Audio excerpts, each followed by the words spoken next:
Good evening and welcome. Let's take a look at our top story. 2 civilians were shot dead by terrorists in Srinagar and Pulwama. The incident comes just days after the killing of 7 people, raising fears of terror resurgence in the valley. Both the victims, Shri Arvind Kumar Shah and Sagar Ahmed, were non-locals. They belong to the Indian states of Bihar and Uttar Pradesh. Currently, the areas have been cordoned off and search for the terrorists have started. Now, the latest attacks mark a series of targeted killings of civilians in Jammu and Kashmir. In the last 2 weeks, 9 civilians have been killed in different attacks. Earlier, a school principal and a teacher were killed in Srinagar's Ediga area. Other victims also include a 68-year-old local businessman and pharmacist. Earlier, local police have blamed terrorists acting on the explicit instruction of Pakistani agencies. Police say the perpetrators are trying to create an atmosphere of fear with a motive of disrupting communal harmony. The previous attacks have had dual claims of responsibility by terrorist groups, both from the resistance front, an offshoot of the Lashkar-e-Taiba group, and the Islamic State in Jammu and Kashmir. The resurgence in terror now is being linked to the fall of Afghanistan. The Taliban's takeover has emboldened terrorist groups in Pakistan. Months after the fall of Kabul, they are turning their attention to Kashmir.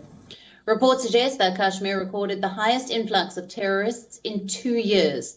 Many of them are members of the Jaish-e-Mohammed and Lashkar-e-Taiba.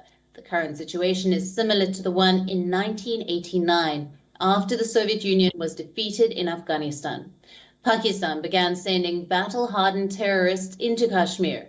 It used the chaos of Afghanistan to create a security nightmare in Kashmir. 2 decades later, history seems to be repeating itself.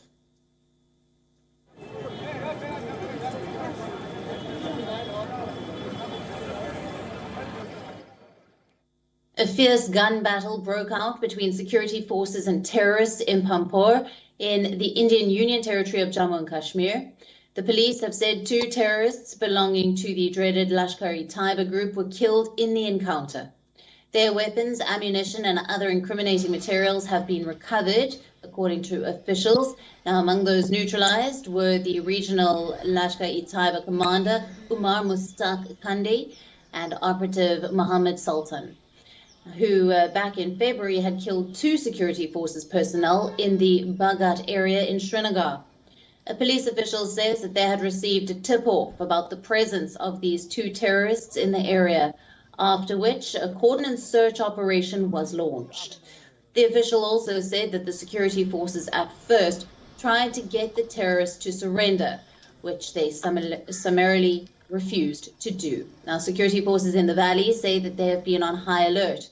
In the month of October alone, the police say that they have noted an uptick in the number of terror attacks. Nearly a dozen encounters between security forces personnel and terrorists have taken place in many key districts of Kashmir. Local officials say that 13 terrorists have been neutralized in operations conducted in the last 10 days. The spate of these terrorist attacks have also led to the deaths of at least 7 civilians.